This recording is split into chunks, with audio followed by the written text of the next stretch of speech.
warahmatullahi wabarakatuh. Bismillahirrahmanirrahim. Alhamdulillahilladzi an'amana bi ni'matil iman wal islam wa nusalli wa nusallimu ala khairil anam sayyidina wa maulana Muhammad wa ala alihi wa sahbihi wa sallam. Yang kami hormati Bapak Abdul Aziz MPSI, Ibu Artiarini Puspita A MPSI, dan Ibu Fatihatul Ghaibiyah MPSI selaku dosen pengampu kami dalam mata kuliah Psikologi Sosial. Kami dari kelompok Candu Ceria. Halo sobat muda. Diskriminasi. Dalam kehidupan bersosial, pasti kita tidak asing dengan kata diskriminasi, bukan? Khususnya Indonesia, tidak lepas dari praktik diskriminasi yang tumbuh dan berkembang di masyarakat. Kata diskriminasi sendiri berasal dari bahasa Latin, yaitu discriminatus, artinya membagi atau membedakan. Sedangkan menurut Kamus Besar Bahasa Indonesia, kata diskriminasi merupakan pembedaan perlakuan terhadap sesama warga negara, baik berdasarkan warna kulit, suku, agama, ekonomi, dan sebagainya. Diskriminasi seringkali terjadi diawali dengan prasangka. Dengan adanya prasangka ini membuat seolah-olah terdapat pembedaan antara kita dengan orang lain. Pembedaan ini lumrah terjadi karena kita adalah makhluk sosial yang secara alami ingin berkumpul dengan orang-orang yang memiliki persamaan dengan kita. Menurut Yahya, di dalam bukunya, di tahun 2006 setidaknya ada 6 penyebab diskriminasi. Yang pertama, mekanisme psikologi atau projection. Seseorang akan memiliki kecenderungan untuk memindahkan ciri-ciri dari hal yang tidak disukai tentang dirinya kepada orang lain. Hal tersebut kemudian menyebabkan adanya cap buruk terhadap orang lain, padahal kemunculannya beberapa hal yang tidak disukai orang lain tersebut timbul atas kehendak dari seseorang tersebut. Yang kedua, perasaan kecewa. Kekecewaan tersebut kemudian dilampiaskan kepada pihak yang dianggap sebagai kambing hitam. Rasa kecewanya sehingga menimbulkan cap buruk pada orang lain yang dijadikan sebagai kambing hitam tersebut. Yang ketiga, adanya sejarah. Selain itu, adanya perlakuan tidak menyenangkan pada masa lalu pun dapat menjadi salah satu penyebabnya loh. Yang keempat, mengalami rasa tidak selamat dan rendah diri. Ada banyak orang yang merasa terancam dan rendah diri, lalu kemudian mereka berusaha untuk menenangkan dirinya dengan cara merendahkan orang lain, sehingga mereka merasa puas dan tidak perlu lagi merasa menjadi orang yang rendah dan terancam. Yang kelima, persaingan dan eksploitasi. Berkat pengaruh aspek globalisasi, masyarakat kini menjadi lebih materialistik dan merasa hidup dalam persaingan. Dan yang terakhir, corak sosialisasi. Ternyata sikap diskriminasi dapat dipelajari dan dapat diwariskan oleh suatu generasi ke generasi selanjutnya dengan melalui proses sosialisasi. Dari penjelasan penyebab diskriminasi tersebut, kita dapat petik poinnya bahwa diskriminasi dapat dibedakan menjadi dua tipe, yaitu diskriminasi secara langsung maupun tidak langsung. Setelah mengetahui penyebab diskriminasi, kita juga harus tahu nih teman-teman, apa sih tipe-tipe diskriminasi itu?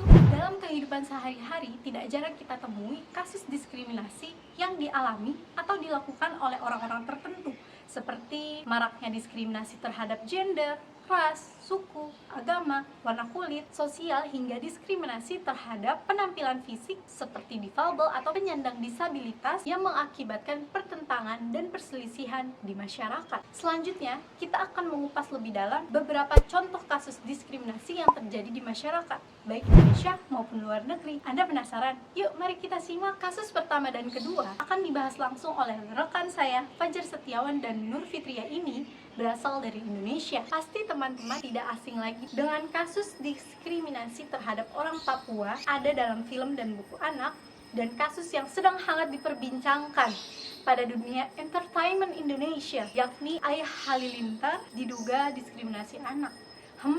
Sangat menarik bukan? Nama orang Papua. Sikap diskriminatif dan perilaku rasialis terhadap orang Papua di Indonesia sudah ditanamkan pada anak-anak.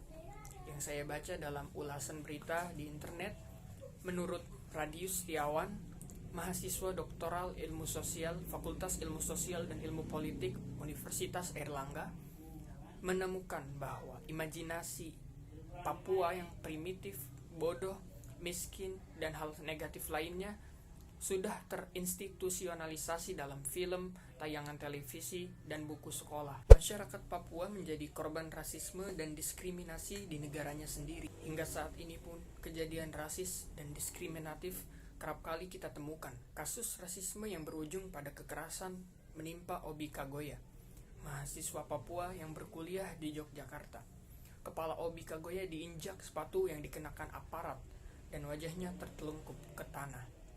Selain itu, ada juga ujaran rasis yang menimpa para mahasiswa Papua di Surabaya, Jawa Timur tahun lalu. Radius Setiawan melihat aksi rasis dan diskriminatif terhadap warga Papua ini sudah tertanam di dalam diri anak-anak Indonesia sejak dini lewat konstruksi orang Papua yang disuguhkan melalui media populer, melalui film, tayangan televisi, dan buku teks sekolah. Negara seakan-akan melanggengkan sikap rasis terhadap warga Papua dalam diri anak. Dari beberapa film tentang Papua yang tayang di televisi, Radius Setiawan menemukan masih cukup banyak film anak bertema Papua yang mengandung unsur diskriminatif dan rasis. Rasisme dalam buku teks setelah era reformasi, buku teks pelajaran anak berusaha menghadirkan lebih banyak keragaman Indonesia. Kasus yang kedua, yakni Ayah Atta Halilintar yang digugat atas diskriminasi anak. Halilintar Anovial Asmit yang merupakan ayah dari YouTuber kondang Indonesia Atta Halilintar yang dilaporkan oleh mantan istrinya atas gugatan penelantaraan anak di Polres Metro Jakarta Selatan. Anovial disebut tidak memberikan nafkah kepada anak dari mantan istri keduanya, Happy Haryadi. Ternyata ayah Atta Halilintar ini berpoligami, lalu bercerai, lalu kemudian dipolisikan oleh mantan istri keduanya. Pernikahan mereka tersebut pada saat itu dikaruniai seorang anak perempuan yang berumur kurang lebih 17 tahun. Atas kasus tersebut, Anovial digugat lewat beberapa pasal tentang diskriminasi anak, yakni pasal 76A dan 76B Junto 77 UU RI tahun 2014. Atas laporan Happy tersebut, nantinya Anovial akan dipanggil dengan keluarganya atau beberapa keluarganya untuk menjadi saksi dalam menjalani BAP. Sangat menarik sekali ya teman-teman, dua contoh kasus yang terjadi di Indonesia tersebut. Nah, untuk kasus yang ketiga dan keempat ini akan dipaparkan langsung oleh saya sendiri, Aida Nur Khairunisa, beserta rekan saya Melina Khairunisa. Kasus ini berasal dari luar negeri, tepatnya Amerika Serikat. Ada yang tahu apa itu? Mari kita simak yuk teman-teman. Kasus yang ketiga ini datangnya dari George Junius Tini Jr.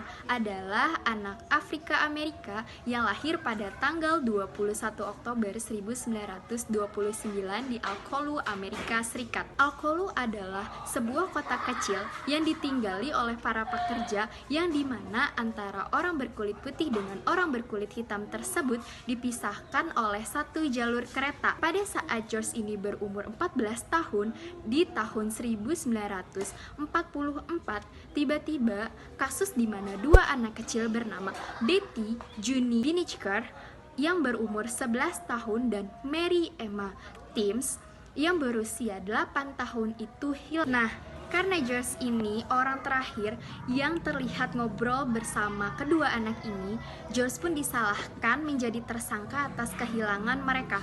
Ia dituduh membunuh dua anak ini, padahal dari pernyataan George, ia bertemu ngobrol sebentar bersama kedua anak itu. Hanya anak itu bertanya di mana mereka bisa menemukan tanaman My Pops. Setelah mereka bertemu itu, mungkin anak-anak itu hilang, dan begitu ditemukan, mereka sudah berlumur darah dengan luka-luka di bagian wajah dan kepala mereka. Walaupun tidak ditemukan sama sekali bukti fisik bahwa George yang melakukannya, selain fakta juga bahwa George terakhir bertemu anak itu hanya ngobrol sebentar, tapi tetap dijadikan tersangka dan dihukum mati. George ini di usianya 14 tahun merupakan orang termuda Amerika Serikat yang dihukum mati.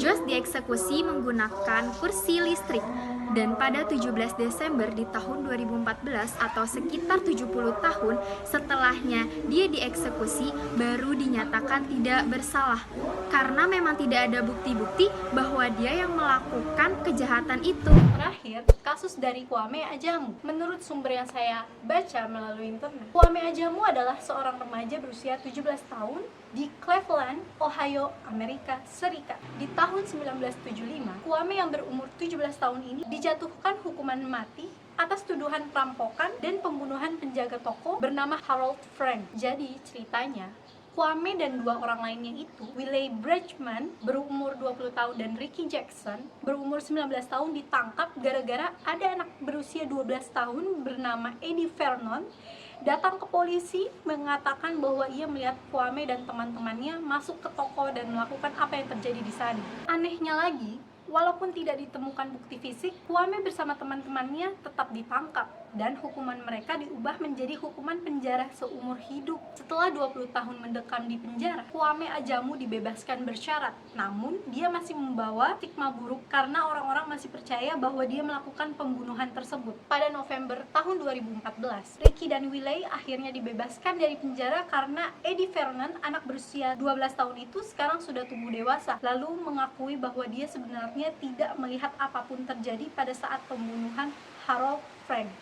Dia memberikan keterangan palsu karena ingin membantu polisi. Ketiga remaja ini yang sudah dipenjara berpuluhan tahun dengan suatu kejahatan yang tidak mereka lakukan, akhirnya mereka diberikan kompensasi sebesar 4,1 juta dolar atau setara dengan 57.895 miliar rupiah karena kesalahan yang tidak dilakukan ini. Mereka besar dan tumbuh di penjara.